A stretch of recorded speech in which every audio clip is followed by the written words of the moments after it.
Yeah, friends, as you can see in this frame, there are two people, couple बैठे हैं यहाँ पे, शुभ्रा चंद and Anoop चंद। अनूप और शुभ्रा दोनों से मैं बातचीत करूँगा आज आर्ट कीपर की तरफ से। So let's start. And both of them are artist, that's the best part, and both of them have finished their doctorate and that's much bigger part. So let's start. Anup, तुमसे शुरू करता हूँ। कितने साल से आर्ट प्रैक्टिस कर रहे हो? For how many years? लगभग 25 years. 25 long years. Okay. And you were born and brought up? I am born from Odisha, Bograi. That is a coastal village in Baleswar district. Okay. Then I am completed my B.Fine from BK College of Art and Crafts. Odisha, Bhubaneswar. Actually, during that time, Dr. Dinnath Pathi was my principal. Okay. And he guided us for a new thinking, new process of art, new journey of art. Okay. Village से हम लोग पहुँचे हैं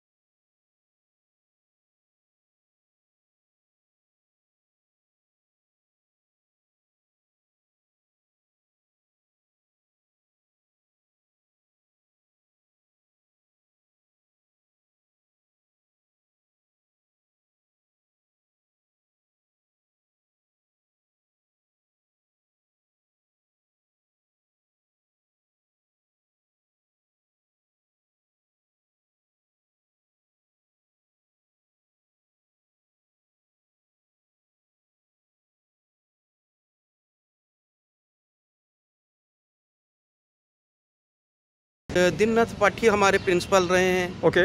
और जैसे उस समय के जो आर्ट के सिनेरियो था उसके साथ वो आना जाना उनका हो रहा था मेट्रो सिटी से, फॉरेन से, तो वो उस समय तो उतना नेट वगैरह नहीं था, इतना हमारे पास इंफॉर्मेशन नहीं होता था। बिल्कुल। तो उनके वो एक मीडियम थे, वो थ्रू हिम हम पूरा आर्ट सीनियरी को देख पाते थे। Okay.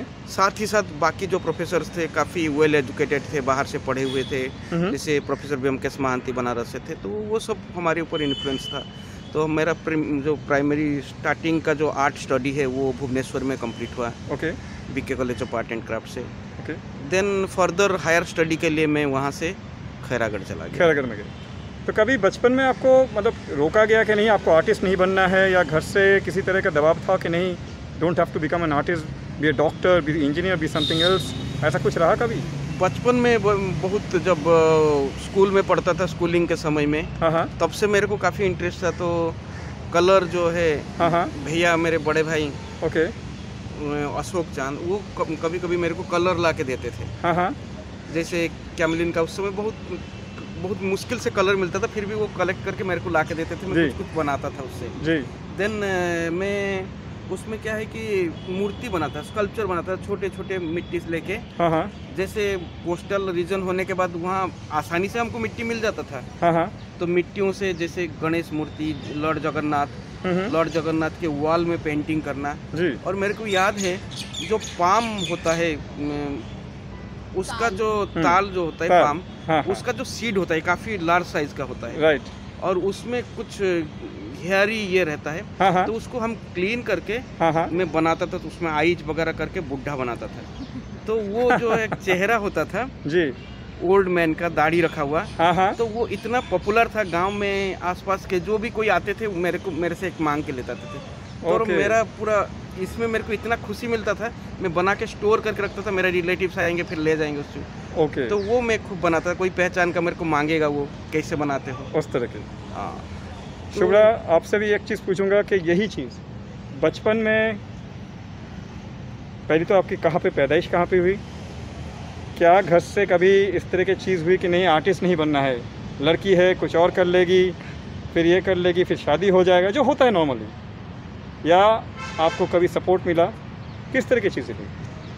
बेसिकली मैं एक डिफेंस फैमिली को बिलोंग करती हूँ, तो मेरा जो सराउंडिंग्स था वहाँ पे पेंटिंग वगैरह को बहुत प्रेज तो मिलता था, कॉम्पिटिशन्स होते थे, उसमें हमेशा मुझे प्रेज इसलिए मिलता था क्योंकि मैं फर्स्ट होती थी उनमें, तो आंटीज अंकल सब मुझे प्रेज करते थे, तो मुझे उससे लगता था कि इसमें मैं बहुत कुछ कर सकती हूँ। बंगाली फैमिली से होने के नाते मुझे अल्पना वगैरह। And where you brought up? कहाँ पे आपका ब्रॉट अप कहाँ पे हुआ? मैं कटनी से हूँ, जो कि एमपी में है, और मिडिल ऑफ इंडिया। और बेसिकली मेरी जो पढ़ाई हुई है वो जबलपुर यूनिवर्सिटी से हुई है, देन फिर मैं खैरागढ़ यूनिवर्सिटी गई डॉक्टरेट करने।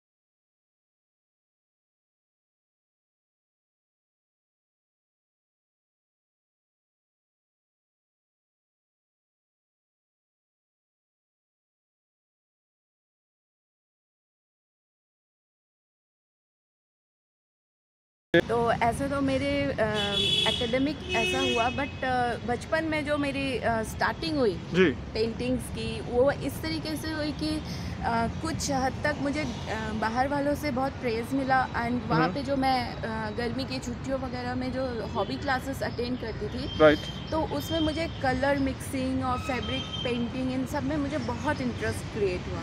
और वहाँ पे जो मेरी टीचर थी, उन्होंने मुझे हमेशा बोला कि तुम ना आगे अगर पढ़ाई के अलावा अगर कुछ करना चाहो तो इसमें कुछ बहुत बढ़िया कर सकती हो। तो मेरे को तब से मेरे माइंड में घूमता था कि क्या कर सकती हूँ मैं। तो उस समय इंटरनेट वगैरह था नहीं, मुझे कोई गाइड करने के लिए था नहीं, और मेरे सारे फ्रेंड्स कोई अभी सब वेल एस्टेब्लिश्ड डॉक्टर्स इंजीनियर्स हैं, और आप आर्टिस्ट हैं। इकलौती मैं आर्टिस्ट हूँ।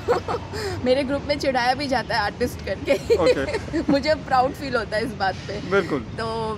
तो फिर वो उस समय मैंने स्ट्रगल तो बहुत किया, बिकॉज मुझे इतना नॉलेज नहीं था कहाँ से मुझे कैसे कैसे लिंकअप करना पड़ा चीज़ों को। But I am so happy.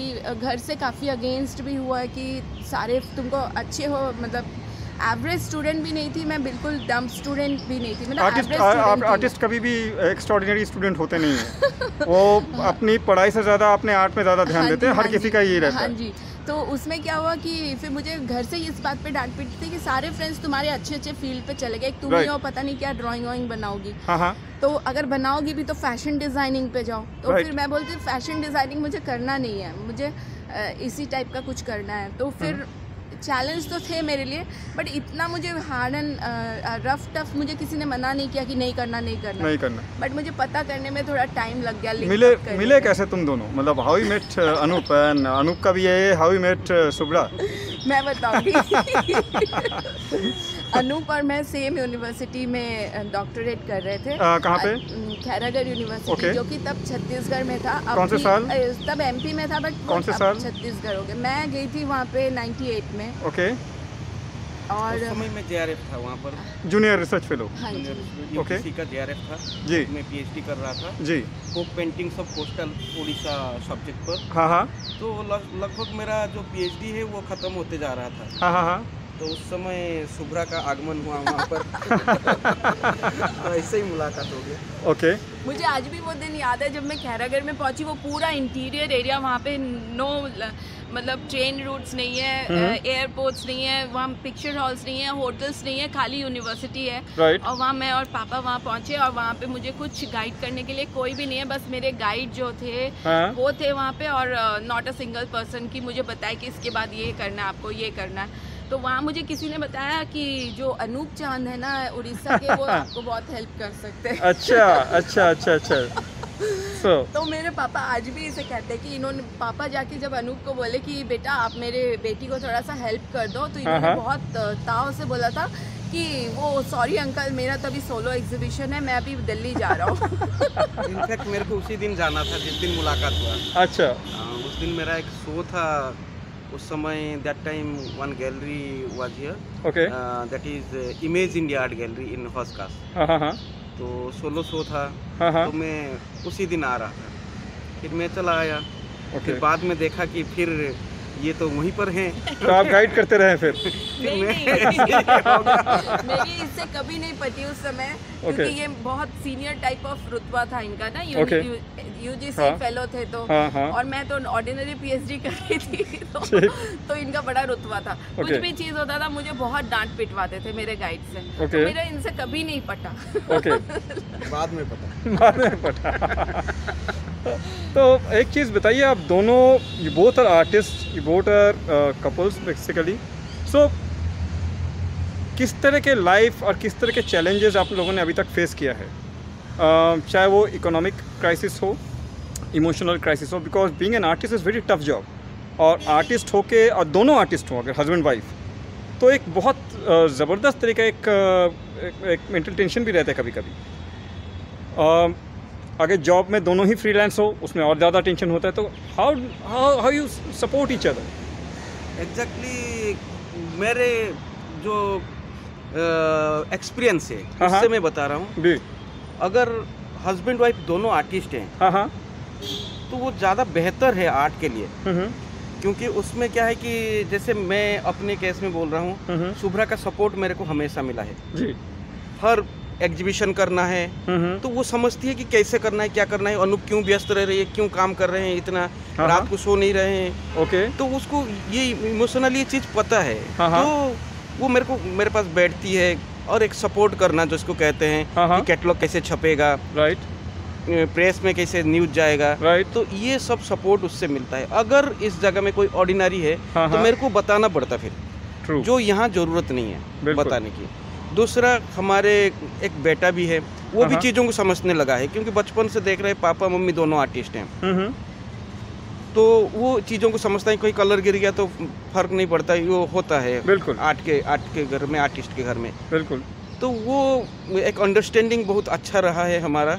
Second generation भी फिर आर्टिस्ट ही बनेगा, फिर धीरे धीरे देखेगा कि आर्ट ही लव्स आर्ट, बहुत प्यार है उसको आर्ट से, बचपन से आर्ट देख रहा है। लेकिन वो आर्ट बनाता नहीं, वो क्राफ्टमैनशिप बहुत अच्छा है उसका। ओके। और आर्ट क्राफ्ट में तो आज दूरी नहीं रहा आज के डेट में, बिल्कुल बनाता है।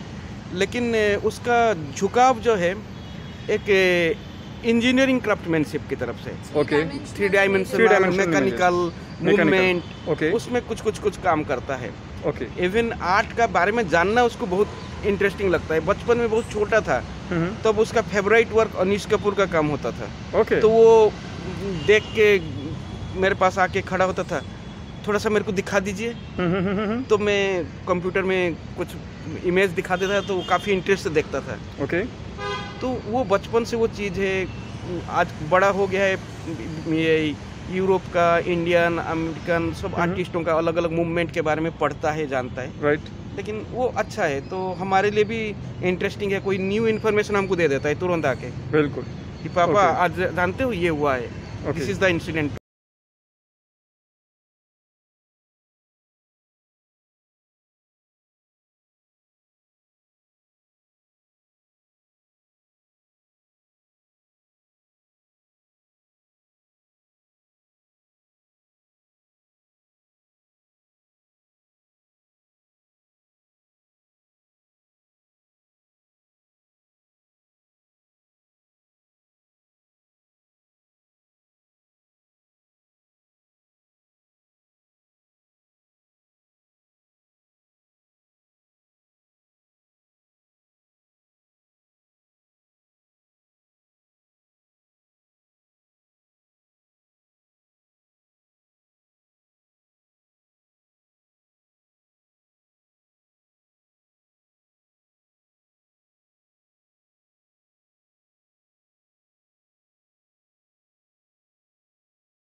मैम प्लीज़ देखो।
एक मिनट।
एक सवाल तुम दोनों से पूछूंगा। आप रोज़ सुबह उठते हैं, what inspires you to paint every day? Whether you paint, whether you draw, sculpture करो या कुछ भी करो, व्हाट इंस्पायर्स यू? मुझे बहुत पसंद है कलर्स के साथ गेम खेलना। गेम ही कहूँगी मैं। मुझे ना वो उनका फ्लो होना मुझे बहुत एनर्जी क्रिएट करता मेरे अंदर। और मुझे कुछ कलर्स हैं मेरे बहुत फेवरेट कलर्स हैं। मुझे उनका जो टेक्सचर क्रिएट होता है ना, वो मुझे रोज लगता है कि मैं इनको रोज स्प्रेड आउट करूं और उसमें से जो भी क्रिएट हो उसको मैं किसी चीज़ में इंक्लूड करूं मेरी पेंटिंग्स में, लाइक कुछ भी। ये मुझे एक नशा जैसा आप सोच सकते हो। So it's on canvas or it's on paper? Whatever it is, it's canvas और it's paper, कुछ किसी में भी। मैं कुछ तो मैं स्टिच करके भी करती हूँ और उनके ऊपर कलर स्प्रेड करती हूँ। वो सब मुझे, जो वो कलर्स के साथ जो एक मैजिक होता है ना, वो मुझे एक्सीडेंटल, वो मुझे बहुत पसंद है। तो वो मुझे एनर्जी देता है और इसकी वजह से मैं रोज वर्क करती हूँ। And what about you, Anup? मैं एक्चुअली इंस्पायर्ड हूँ नेचर से। मैं जहाँ रह रहा हूँ इतना शोर तो नहीं है जितना यहाँ पर हो रहा है। बहुत पेड़ है, उसमें चिड़िया बैठते हैं, गिलहरियाँ दौड़ते रहते हैं। हाँ। तो ये जो नेचुरल सराउंडिंग है वो इंस्पायर करता है। मेरा थिंकिंग प्रोसेस उस तरफ से डेवलप हुआ है। ओके। क्योंकि मैं भी जहाँ जन्म हुआ हूँ वो पूरा गांव है, राइट। नेचुरल सराउंडिंग में रहा हूँ। हाँ। तो वो मेरे साथ हमेशा रहा है, मेरा फीलिंग्स के साथ हमेशा रहा है। तो कभी मतलब रोज सुबह उठ के कैनवस बनता है या कुछ ना कुछ काम होता है? मैं तो टीचिंग में हूँ, थोड़ा जॉब भी करता हूँ, पढ़ाता हूँ। ओके। स्कूल में। ओके। तो यूनिवर्सिटी में जॉब करता था, वहाँ छोड़ दिया जॉब। ओके। एग्जैक्टली मैं चाह रहा था कि फ्रीलांसिंग करके कुछ किया जाए। फिर मैं दिल्ली आया। ओके। लेकिन टीचिंग मेरे से छूटा नहीं। राइट। मैं फिर अभी ये हूँ, लेकिन मैं जो मेरा टाइम मिलता है डेली एवरी डे मैं अपना काम करता हूँ। अपना स्टूडियो पहुँचता हूँ और बाकायदा अपना काम करता हूँ और लेट नाइट तक काम करता हूँ। वो एक डेली रूटीन में है, डेली हैबिट में है। बंगाली में कहावत है ना, फांकी मारी ना हमरा काजे थे, रोज काज करते। तो वो एक प्रोसेस है। तो वो एक अंदर से लगता है कि करना है। वो एक रूटीन में बन गया है, जैसे हम खाते हैं, पीते हैं, सोते हैं, वही रूटीन है। रूटीन की तरह। आप दोनों से एक चीज़ और पूछूंगा, कभी आप लोगों को लगा कि आप सिर्फ गैलरीज के साथ जुड़ें या गैलरीज के ऊपर डिपेंडेंट हो या नहीं? आपके लिए गैलरीज का, प्राइवेट गैलरीज का कितना इंपॉर्टेंस है? Do you think that artist should always be working with the galleries, they should be dependent with the galleries? Number 1 उसमें कहना है, वेरी फ्रेंकली मैं कह रहा हूँ जी, कि आर्ट प्रैक्टिस एक पर्सनल चीज़ है। आर्टिस्ट आर्ट प्रैक्टिस कर रहा है, वो गैलरी के लिए नहीं कर रहा है, वो अपने लिए कर रहा है, अपने सोसाइटी के लिए कर रहा है। क्योंकि ये एक सोशल रिस्पॉन्सिबिलिटी भी है आर्टिस्ट को, जो वो क्रिएट कर रहा है वो सोसाइटी के साथ इन्वॉल्व है, क्योंकि वो सोशल बीइंग है हम सब। बिल्कुल। देन नेक्स्ट आता है गैलरी। पहले गैलरी, फिर आर्टिस्ट नहीं है। आर्टिस्ट, उसका क्रिएशन, उसका रेस्पॉन्सिबिलिटी, उसका सोसाइटी को जो उसका रेस्पॉन्सिबिलिटी रहता है सोसाइटी तक पहुंचाना अपने आर्ट को, अपने बात को। Right. Then gallery. Okay. If gallery is satisfied with the thinking of the artist, उसका आर्ट प्रैक्टिस, उसका क्रिएशन के साथ अगर गैलरी सेटिस्फाइड है, वो चाहता है कि उसको ये करना चाहिए, एग्जिबिट करना चाहिए, दिखाना चाहिए, बिल्कुल जरूरी है, देन इट्स फाइन। बिल्कुल। लेकिन ऐसा ना हो कि आर्टिस्ट जाके गैलरी के सामने खड़ा रहे, प्लीज मेरा कर दीजिए, उनको लगेगा नहीं मेरे को पसंद नहीं आ रहा। ऐसा कोई ये मैं बिलीव नहीं करता हूँ। गैलरी जो है वो आर्टिस्ट तक पहुँचेगा। आज जो गवर्नमेंट की तरफ से जितने भी म्यूज़ियम्स हैं, जिस तरह के सपोर्ट सिस्टम है इंडिया में, क्या आपको लगता है कि हमारे पास और भी म्यूज़ियम्स होने चाहिए थे? आर्ट म्यूज़ियम्स, गवर्नमेंट का और भी इन्वॉल्वमेंट होना चाहिए था आर्ट का, सिर्फ आज से नहीं, बहुत पहले से भी म्यूज़ियम्स हमारे पास। क्या इससे आप खुश हैं कि जितने म्यूज़ियम्स हैं आर्ट के लिए? एक्चुअली मेरा इसमें कह रहा हूँ 2 बातें हैं आर्ट को लेके। Art education, then art preservation और एग्जीबिशन। इसमें बहुत बड़ा कमी है। Right. Number 1 education. Right. Education के जब हम देखते हैं, जो अभी प्रेजेंट सीनियर में ये कर दिया गया है कि आर्ट जो है कंपलसरी है। It may be performing art और लिटरेरी आर्ट और visual art. In schools, in school it is compulsory for each and every class and integrated with each and every subject, maybe EVS, maybe science, maybe maths. Right. It will be integrated from the first standard, from the first standard. Okay. This is a new education policy. Right. Government is going to be applied, and indigenous art is emphasized much more than the present. वो जो एक line है, एक पूरा thin line है in between contemporary and indigenous art. Right. उसको भी तोड़ने की एक प्रयास है, जो मैं उसका ये करता हूँ। क्योंकि जो आज के डेट में जो ट्राइब पेंटिंग कर रहा है वो तो कंटेम्पररी है, आज कर रहा है वो। उसका कंसेप्ट में वो नहीं है, शेर नहीं बना रहे, वो एरोप्लेन बनाता है। बिल्कुल। मधुबनी में भी ऐसा ही हो रहा है, हर जगह चित्र में पटवास भी ऐसे कर रहे हैं, सब कुछ, सब जगह में चेंजेस। बिल्कुल चेंजेस हो रहा है। बिल्कुल। That is the contemporary art. तो इसीलिए बहुत मैं देखा हूँ कंटेम्पररी जो फोक ये से इंस्पायर्ड होकर वो रेफरेंस से काम करते हैं। बिल्कुल। इवन मैं भी वो रेफरेंस लेता हूँ फोक। आप अगर उनसे इंस्पायर्ड होना तो वो भी हमसे इंस्पायर्ड होना, तो इट वर्क्स बोथ वेज। हाँ बिल्कुल। तो मेरा कहना है कि हम सब सेम है, एक कैटेगरी है, that is artist. Right, number 1। Number ये जो एजुकेशन सिस्टम में, हायर एजुकेशन में दिक्कतें शुरू हो गए। हम स्कूल लेवल पे बेस तो नहीं था, अभी जो बन रहा है स्कूल में इम्पोर्टेंस दिया गया है आर्ट को, पर मैं बहुत जगह में देखा हूँ स्कूल में, जैसे एक आर्ट टीचर, आर्ट टीचर का जो क्रिएटिविटी मेरे को बहुत बोलते हैं कि मैं कर नहीं पाता हूँ काम, मैं उसमें बिलीव नहीं करता हूँ। मैं भी टीचिंग कर रहा हूँ, राइट। आपको प्रूफ करना पड़ेगा आप कौन हैं, आप क्या करते हैं, राइट, आपका काम क्या है, आपका ड्यूटी क्या है, राइट। आपका ड्यूटी है बच्चों को आर्ट के तरफ के अवेयरनेस डेवलप करना, आर्ट के बारे में बताना। तो आप नहीं बताएंगे तो फिर आप बोर्ड बनाएंगे, आप दूसरे काम कराएंगे, आपको तो काम करना पड़ेगा ना। बिल्कुल।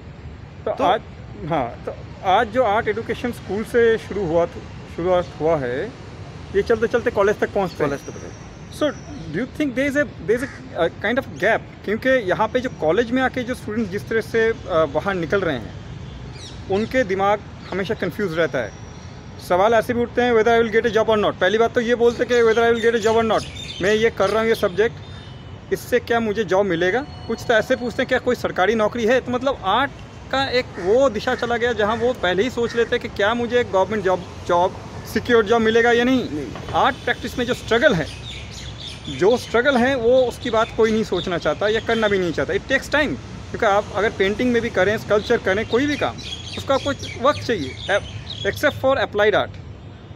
अप्लाइड आर्ट में आप करते हैं ताकि आप कमर्शियल आर्ट में जाके, आप कमर्शियल आर्ट इसलिए करते हैं ताकि आपका मार्केट ओरिएंटेड कोई चीज़ मिल जाए, लेकिन पेंटिंग में आपको तुरंत नहीं मिलता है result. It will take at least 10 years 20 years. तो आपको क्या लगता है अनूप के आज जो कॉलेज में भी जो एजुकेशन है, it lacks that thing where it is not passing on certain things to the students and students are not prepared for the world। हाँ, बताइए। मैं इस बारे में मैं ये बोलना चाहता हूँ, मैं यूनिवर्सिटी एजुकेशन सिस्टम के साथ जुड़ा रहा जी। मैं इसलिए सवाल मैं यूनिवर्सिटी में भी पढ़ाया, एज ए JRF पढ़ाया, एज ए लेक्चरर में पढ़ाया, विजिटिंग फैकल्टी बहुत यूनिवर्सिटी में रहा जी। तो इंडिया के काफ़ी रेपुटेड यूनिवर्सिटी से काम किया जी। तो मेरे को पता है एग्जैक्टली हो क्या रहा है।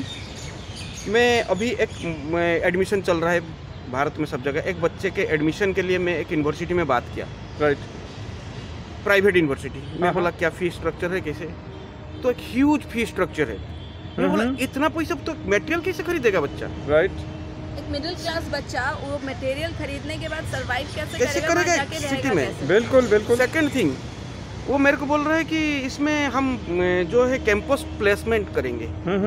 मतलब जैसे ही हम दूसरे सब्जेक्ट में देखते थे, प्रोफेशनल सब्जेक्ट में जी, कैंपस को कंपनीज आते थे, छांट लेते थे, हमारे पास ये इंजीनियर आएंगे, जो मैनेजमेंट में होता है, मैनेजमेंट एग्जैक्टली जैसे होता है। बिल्कुल। पहली बार चौंक गया, मैं बोला कहाँ अपॉइंट करेंगे इनको लेके ना, वो हम कराएंगे।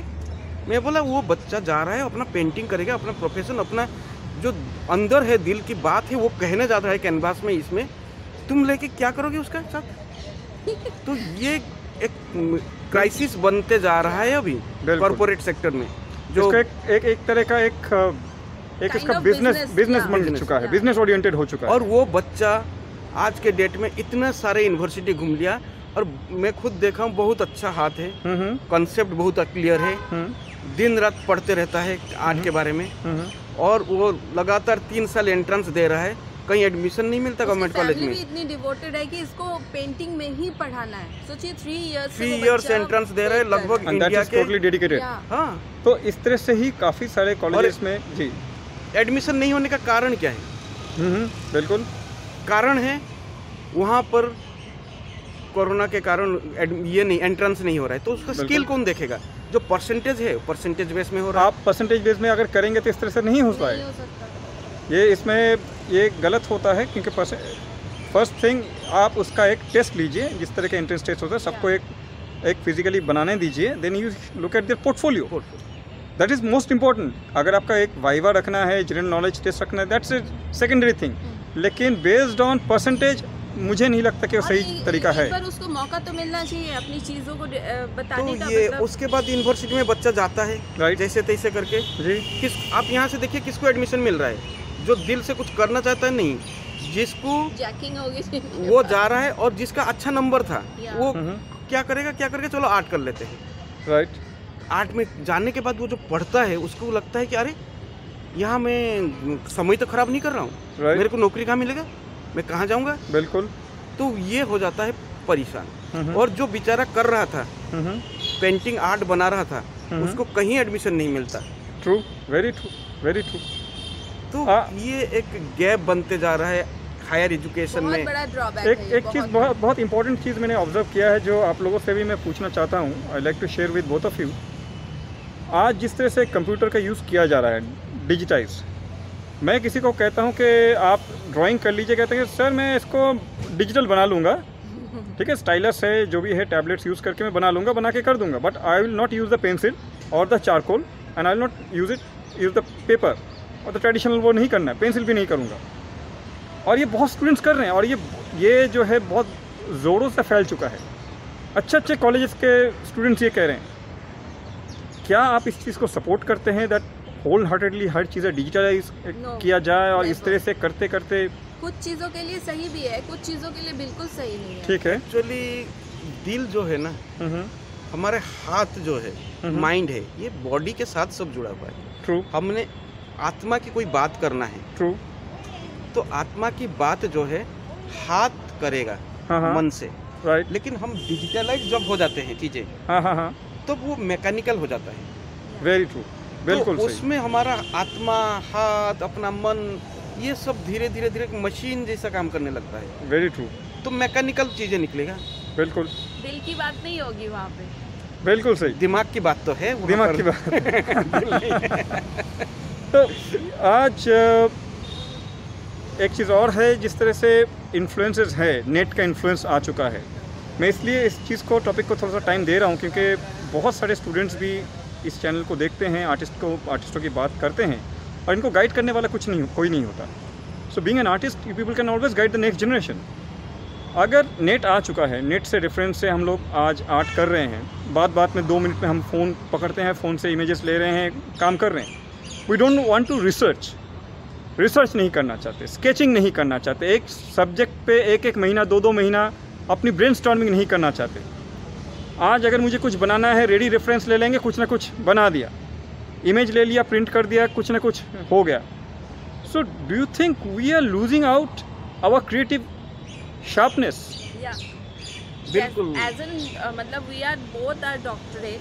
हमें पता है कि एक इवेंट को कैप्चर करने के लिए हमको 1 साल वेट करना पड़ता था। बिल्कुल। बिकॉज ऑफ दैट डे, उस पर्टिकुलर डेट पे, उस पर्टिकुलर तिथि में वो पेंटिंग बनेगी इन फोक एरिया, मतलब फोक जो वहाँ के गांव वगैरह होते थे, उसके लिए वेट करना पड़ता था आप लोगों को। 1 साल वेट करना पड़ता था और आपको मिनिमम पीरियड है 3 इयर्स का। बट वो 3 इयर्स में आप कंप्लीट नहीं कर सकते अपनी थीसिस को। आपके पास उतना कंसंट्रेशन होना चाहिए, आपके पास उतनी लगन होनी चाहिए। तो वो जो चीज़ हमने उस समय सीखी थी ना, कि आपको जल्दबाजी में कोई भी चीज़ नहीं मिलने वाली, तो वो चीज़ जो एक हमारे अंदर मैच्योरिटी क्रिएट करी, वो चीज़ को हम अभी भी लेके चल रहे हैं कि ठीक है, हमको अगर एक पेंटिंग में हमको टाइम लग रहा है, इट्स ओके, वो ऐसे नहीं छोड़ देना है, डिजिटली करके जैसे नागपंचमी, नागपंचमी में पेंटिंग बनता है नाग के, अलग अलग एरिया में अलग अलग स्टाइल में बनते हैं। बिल्कुल। लेकिन एक ही दिन में, नागपंचमी साल में एक बार होगा, एक ही दिन में बनेगा। तो आप एक रीजन कवर कर सकते हैं, दूसरे रीजन में पहुंचे वो चेंज हो गया स्टाइल, अगले साल फिर वेट करना पड़ेगा आपको, अगले साल के लिए। बिल्कुल। तो वो सब चीज़ें हमने दोनों ने फेस करी है, क्योंकि इसका भी टॉपिक फोक एरिया, ये उड़ीसा से थे, मैं छत्तीसगढ़ MP से कवर करी थी मेरा। तो वो चीज़ें हमें पता है क्या होता है ये चीज़। जैसे मैं लास्ट 3-4 साल पहले मेरा एक सोलो शो था जहांगीर में जी। इनफैक्ट 16 में था। ओके। तो उस जहांगीर में जो शो था वो एक पर्टिकुलर टॉपिक पर था, रसो वैश्या। ओके। हाँ, मीन्स जो नबरस है, उसी पर था। ओके। रस ही सब कुछ है। तो उसी में मैं पेंटिंग किया था। तो ये एक रिलीजियस कहा जाएगा, एक ट्रेडिशनल थिंग पर मैं काम किया था। तो मैं इसको ऊपर काफ़ी स्टडी किया। ये रिसर्च है। मैं पेंटिंग बनाने से पहले काफ़ी चीज़ें उसमें अंदर तक गया, ये है क्या, मैं क्यों कर रहा हूँ। बिल्कुल। मेरे अचानक मेरे मन में ये क्यों आया ये चीज़। और लगभग मेरे को ये प्रोजेक्ट करने में लगभग 4 साल लगा था, पूरा काम तैयार करने में। और ज़्यादा काम नहीं था, 9 ही काम था, 9 रस रहता है। उसके बाद 2 रस जो बाद में जोड़ा है, 11 जो रस है, हाँ, वो 11 रस पर काम किया था। ओके, बहुत ज़्यादा काम नहीं था, लेकिन बहुत ज़्यादा सोचना पड़ा, टाइम देना, क्योंकि कंटेम्पररी एलिमेंट में क्या उसमें आ सकता है। ट्रू, उस कॉन्टेक्स्ट में लाने के लिए आपको सोचना पड़ा। बिल्कुल, ओके। तो वो बहुत जरूरी है कि आप क्या बना रहे हो, क्योंकि ये कितना क्लियर है, जो पर्टिकुलर टॉपिक पे आप वर्क कर रहे हो उसमें आपका कितना क्लियर है माइंड, एंड आप क्या किस हद तक सोच सक रहे हो उस एक पर्टिकुलर पॉइंट तक। अभी मैं एक पर्टिकुलर और एक सीरीज पर काम कर रहा हूँ, जिसके लिए मैं अभी जस्ट स्केचिंग कर रहा हूँ, ड्राइंग्स बना रहा हूँ और उसको इकट्ठा कर रहा हूँ कि अभी तक कैनवास तक पहुँचा नहीं। उसके लिए कितना टाइम दे रहे हैं आप? अभी मैं तो लगभग 1.5 साल हो गया, लॉकडाउन से स्टार्ट किया था प्रोजेक्ट, अभी तक स्केचेस बन रहा है। वाह, अभी आप स्केचेस कर रहे हैं, उस स्टेज में है, प्लानिंग, बिल्कुल सही, स्टडी कर रहा हूँ, पढ़ रहा हूँ, बिल्कुल सही। तो वो कैनवास में बनेगा, फिर कब तक मतलब डिस्प्ले हो पाएगा, एग्जिबिट हो पाएगा, पता नहीं। It will take a long time, पूरी जर्नी है ये, मतलब इतनी जल्दी आप नहीं कर सकते। मैजिक नहीं है कि मैं कुछ भी कैनवास में बना दिया, नहीं होगा। और वो जो आप कह रहे थे ना कि क्या मतलब फ़ायदे भी है हस्बैंड वाइफ आर्टिस्ट होने के, वो फ़ायदा यहीं पे है। मतलब ये अगर 1.5 साल लगा के वो वर्क कर रहा है, वर्कआउट कर रहा है, तो मुझे बुरा नहीं लग रहा है। मुझे पता है कि इसका जो आउटकम आएगा तो वो बहुत बढ़िया ही कुछ होगा, या फिर हमको सेटिस्फाइड करेगा, बिल्कुल, जो कि आगे चल के कुछ मतलब माइंड और मतलब हमारे माइंड और हार्ट के लिए, दोनों के लिए अच्छा होगा। तो वो चीज़ हमको समझ आती है। अगर कोई नॉर्मल, मेरा हस्बैंड कोई नॉर्मल पर्सन होता तो शायद मुझे भी नहीं समझती सुबह से उठ के क्या कलर घोल के बैठ जाती है खाने में नमक नहीं डला है, फिर क्यों डला नहीं है। तो ऐसे कोई क्वेश्चंस नहीं है, दोनों में इतनी अंडरस्टैंडिंग है कि अगर ये कुछ कर रहा है तो मुझे समझ आता है, मैं कुछ कर रही हूँ तो इसे मैं लेट आती हूँ घर में, तो किस वजह से लेट आ रही हूँ उसको पता होगा। तो उसको लेके हम लोग कभी आर्ग्यूमेंट नहीं करा। हाँ, एक बार इसे पता होना चाहिए कि कहाँ जा रही हूँ मैं, क्या कर रही हूँ, बाकी ये तो फायदे हैं। ओके।